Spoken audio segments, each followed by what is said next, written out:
Well, welcome to the show, man. Thank you so much for being here. Really means a lot. I know it was kind of short notice, so um, amazing to have you. Thanks again.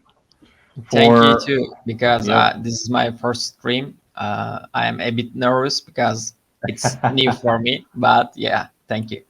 For those of you who don't know Tervelix, he's one of those people that has been producing great content, continuously dropping alpha on Twitter. Dare I say, he's a influencer, and the I don't really use that word a lot, but he is one of those people who actually does proper research, proper evaluation of protocols, solutions, whatever that may be.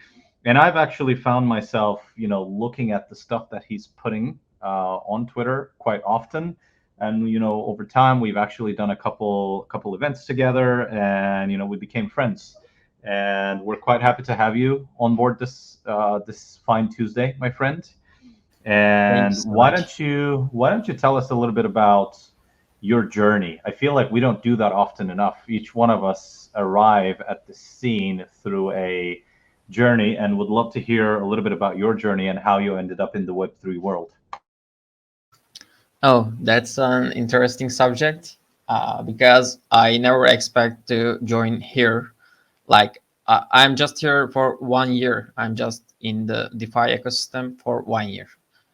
Also, I'm just in the financial ecosystem 1 year. I have no financial background before like May 2021.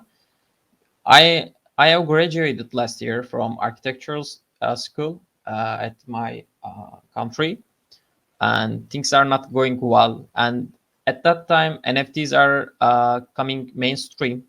And as a designer, actually, I want to get in NFTs too, because there were a lot of good artists from Turkey. I don't know, maybe you heard them, like Tarık Tonlay. He is one of the guy who became a great influencer around the world. He's a great artist. I want to start NFT journey, but even though I want that, DeFi part is attract me more. So, oh, at the beginning, I was trading at Binance, but there is a question in my mind: where all our tokens coming from? Where is the tokens are burning actually? Because they are just listing on Binance, but where are they coming from? And that's the moment I fall in rabbit hole actually, because after that I started to research about blockchains, about Binance Smart Chain, then Avalanche Network, MetaMask and stuffs. It was a great journey. Literally, I fall into rabbit hole, and I don't know where am I going right now, actually. But it has been a great journey for now. Yeah, I mean, like that's the story that resonates with so many of us, right? It's always this one thing that catches your eye. That thing leads to another, which leads to another. Then all of a sudden, you find yourself spending most of your time trying to learn and absorb as much information as possible, right?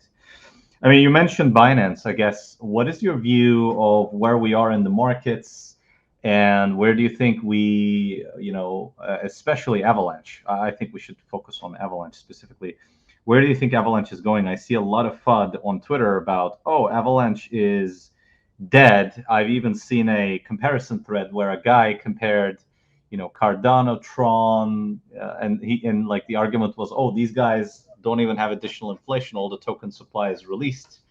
The big wallets are completely dormant. They're in better shape to go through this bear that we're in versus Avalanche. What's your opinion? That's really hilarious. That's really hilarious. Good, I thought you would because say that as well. yeah, yeah. I was shocked when I see the food is getting bigger, because I was thinking it will be end like in a day, because all things are so clear. Avalanche has a great tech, and even though NFT communities are not here a lot actually, but we have a great DeFi culture in here, Avalanche. It has a huge TVL right now, and we have a lot of developers, and the actual mainstream is coming around. We got the attention at the beginning of Avalanche Rush, which a lot of players, a lot of users are used Avalanche, and it was great. I don't see anything. I cannot compare with Binance Smart Chain or other shitty chains actually, which are comparing with Cardano, right? And Tron. Come on, they Yeah. are not even Uh, close to Avalanche technology. Yeah. yeah. I thought that was hilarious, but I mean, just to play devil's advocate, there is a point about user acquisition taking time, and I think you gave a great example, right? Like the NFT marketplace, the NFT activity, it has been increasing to a certain degree on Avalanche, but we've even seen games like Ragnarok who claim they'll launch on Avalanche, yet they still did their mint on Ethereum. What do you think drives these projects, these artists or games towards the Ethereum to mint or create their NFTs? And what's your opinion on Avalanche sort of grabbing that market share and bringing more people to the Avalanche chain instead? Like, why do you think that's happening, and how do you think Avalanche is going to fix it? I think Ragnarok did a great job because it's a really genius idea to bring to community from Ethereum to Avalanche, because everybody knows that Ethereum has the is the actual platform which NFT communities are there for a long time. Any other chains couldn't manage it yet to get that attention to their chains, and I think Ragnarok is doing great job while trying that, because they are going to release a game which there are be on-chain attraction, right? There will be on-chain activities. So if you want to play a game on Ethereum blockchain, you just cannot do that with layer 2 solutions maybe, but we have a lot of way to go there yet. But Avalanche has pretty low gas fees, and it's not stacking like Polygon chain right now. They are always reorging. I think the best option for them was the Avalanche for releasing the game. But for the NFT communities, they want to get those guys from the Ethereum mainnet. So it's also good for Avalanche ecosystem, because there will be new players on the Avalanche. Many people will came from Ethereum to Avalanche to use the game, maybe play the game. It was a great solution. Also, there is a layer 0 NFTs right now that were popped up a bit, but right now they are slowing down. But it was another great solution in my opinion, because developers don't need to stuck in a just one chain. They want to, if they want to move, they can move easily with layer 0 solutions. So these all are great. And what Ragnarok's doing is that it's a proof how Avalanche is great tech, and they are coming here. They, by the way, they first of all they want to release the game at Harmony, but as although we know that Harmony is stacking a lot and it's not suitable for the games after DeFi Kingdom. Everybody knows them. They also moved to subnet, by the way, which is on the Avalanche. I think Avalanche proved himself until right now. Interesting, because my take on that strategy was the capital for minting this NFT stayed or existed more in Ethereum, and the reason why I thought in my head would be to do that split mint / game deployment, would really be to make sure you mint out and you maximize your returns, which again, from a business perspective, makes sense.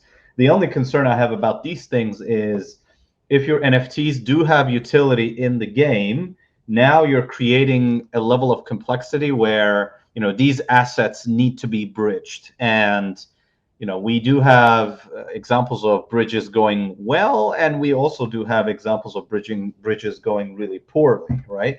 Adding that complexity potentially is going to hurt the user experience. Again, I'm just purely speculating, by the way. I think the game is going to be good. No, no FUD for the game. I just find, I'm just thinking about these different business strategies, and I thought that was the more creative one, and it created additional complexity. I guess we'll see how that goes.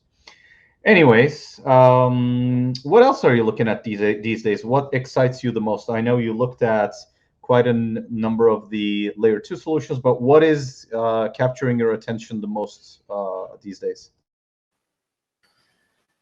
At these days, as you know, market is crashing really bad, and DeFi lost a lot of blood right now, right? There is not much TVL right now. There is not much volume is coming around. We were like doing 10x for every day before, but right now it's a bit hard to manage your assets. I am mostly looking for NIF technologies because we are gonna see a NIF cycle, and every NIF cycle has created their new metas. So I'm not sure to bet on actual solutions which are already out and priced. They will be good, but I want to find another meta, and we can see many things, many new things, many new solutions in DeFi ecosystem for now.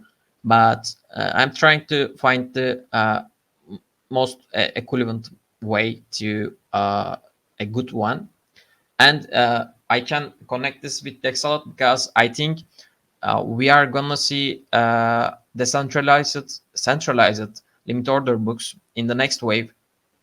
They will uh, bring a lot of volume from Jaxes, because with today's food, by the way, with the Binance food, BNB foods, I think many people are understanding that DeFi is the future, in my opinion.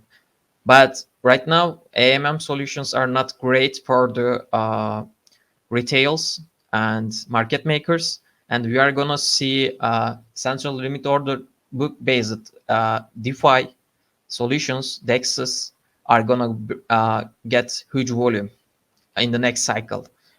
I can add Dexalot in here, so I can add the YDX. There were like a Solana solution, Serum, right? But Yeah, I'm not a fan of Solana ecosystem, so I will pass that. There are not too many solutions right now, right? But we need more. We need more I centralized mean, limit order books. you would be surprised, but back in 2017, before better layer 0 or layer 1 solutions existed, there were a lot of in fact, before Uniswap, if you think about what ways did people have to trade, there was Ether Delta. I think it was one of the earlier decentralized central limit order book style exchanges that was built, deployed onto Ethereum, and there was quite a good number of variants. In reality, user experience wasn't great, but people who wanted to trade in a transparent and peer-to-peer manner could still use them, albeit not as efficiently as you could do it nowadays on Dexalot, of course, right? And I agree. I think the challenge has been a protocol level capability challenge rather than a do order book exchanges work versus AMM's challenge. Now that we're going towards the ability to create low latency trading through subnets, ability to get better liquidity, tighter spreads through market makers who understand how to do this in DeFi, I agree with you fully that the next wave should include more, central limit order book style trading than the alternatives. Yeah, so I'm, quite excited. We appreciate the compliments there. Hopefully, seeing at least one other person who agree with our vision is always great. What is that avatar? Obviously, it's an NFT, but what is it of? Why don't you shill us that NFT a little bit? I've seen it for a long time, so you've been very consistent with it. I legitimately think that it's your identity now, but I would love to learn more about it. That's great. That's great. Thank you so much. This is an NFT from Feelings collection. It's a creator created by Cem Güventur. Yeah. He is one of the greatest artists in the Turkey, actually, and he did like two NFT collections. By the way, one of them was Crypto Rips, and this is the Feelings NFTs, mostly on art side. And actually, we are gonna release another NFTs collections, and I am one of their advisors. But not because I am using their NFT in my profile picture, but I love him very well because I'm not working with people directly. Actually, I love to be free at the beginning, but I love his vision and I love what he's doing. What's his arts actually? I was following him back from like 2018. I don't know, and he's doing great. I just want to help him, and I love this because this name is like reality. Yeah, feelings. Collection has a lot of pictures and a lot of drawings which are representing some of our feelings actually, and this one was the reality, and I am super excited to mint that because it's like totally me. It's like reflecting me, so I was love it, and I'm using it for a while. I will change it after the person NFTs, which is be coming from Right. like 17th June. Yeah, yeah. I mean, I love Jem's content as well. Another very close friend of mine actually uses one of his feelings NFTs as well as his PFP. If I remember, he even printed it and posted it on the office that he works at. I know Jem quite well as well. Like well, not I mean I know him personally as well, but what I mean is like I know his work. I've been looking at his work for a while, and all the power to you guys. I am looking forward to the People series because when he initially released the first few, like they were really good. Like you see a lot of pure picture art NFTs, but I feel like Gem's NFTs and his series have deep meanings associated with it. It's kind of like a sarcastic series or ironic series, let's say, or at least originally that's how it was. Now he's got quite a few of them, I believe. But I'm quite excited to see some of them, and hopefully I'll be able to pick up a good number of them as well. So yeah, I'm looking forward to that, man. Great, great. Thank you for that support, by the way. I don't know. Just talking about NFTs, I said Okay. we have a big announcement coming at the end of the week. It is NFT related, so just everybody Boom! Additional alpha being dropped again. keep that on your Wow. radar. Everybody keep that on your radar. We got some, you know what I mean? I can't, like I said, I signed the contract. I can't say too much more, but woo! All right, wait till you see what's coming. Tervelix, you are getting a lot of love in the chat today. We have a lot of people supporting what you do and asking you to do more. So please do more. Okay. I would also have to ask you, would you be down to come back here on In the Club and talk about what's going on another time? Yes, of course. I am always free to Firestorm and you guys. I love you.